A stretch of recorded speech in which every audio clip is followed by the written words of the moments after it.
किसी राज्य में एक प्रसिद्ध चित्रकार रहता था। उसकी चित्रकारी की चर्चा दूर दूर तक थी। उसकी बनाई चित्रकारी महंगे दामों पर बिका करती थी। राजा ने उसे अपने दरबार में शाही चित्रकार का दर्जा दिया हुआ था। एक बार की बात है, राजा का दरबार लगा था। फरियादी अपनी अपनी फरियाद राजा से कर रहे थे। दरबार मंत्रियों और विशिष्ट जनों से सुशोभित था। एक फरियादी ने राजा के सामने एक बड़ी विचित्र फरियाद रखी। उसने राजा से कहा कि वह एक मनोवैज्ञानिक चिंता में है और वह चिंता उसे हर पल परेशान कर रही है। ना सोने देती है और ना चैन से खाने देती है। अगर इसका समाधान नहीं निकाला गया तो वह अपने प्राण त्याग देगा।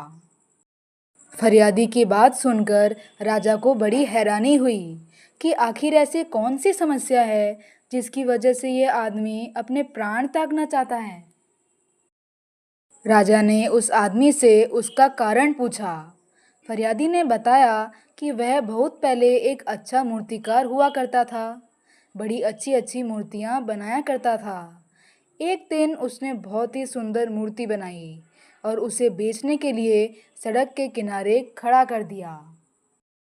कुछ दिनों बाद उस मूर्ति के आगे एक खत मिला। खत की बात सुनते ही दरबार में बैठे सभी दरबारियों की उत्सुकता बढ़ गई। राजा ने पूछा, क्या था खत में?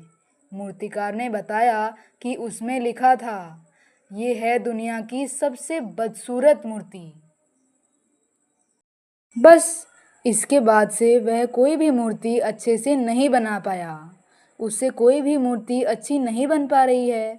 उसके मन में यह बात घर कर गई है कि वो अच्छा मूर्तिकार नहीं है।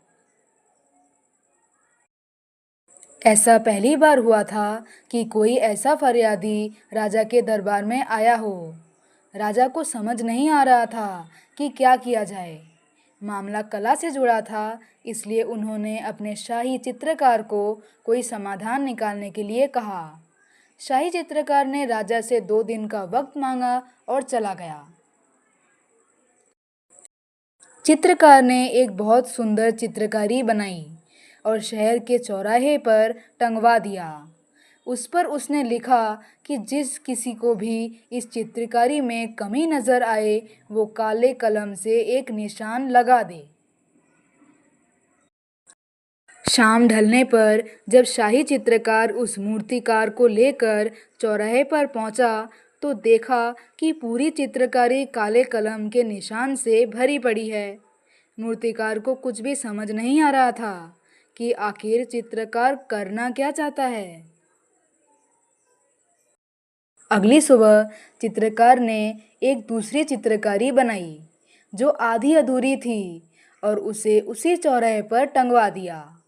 इस बार उस पर लिखा था कि चित्रकारी अधूरी है, उसे पूरा करें और इसे और सुंदर बनाएं।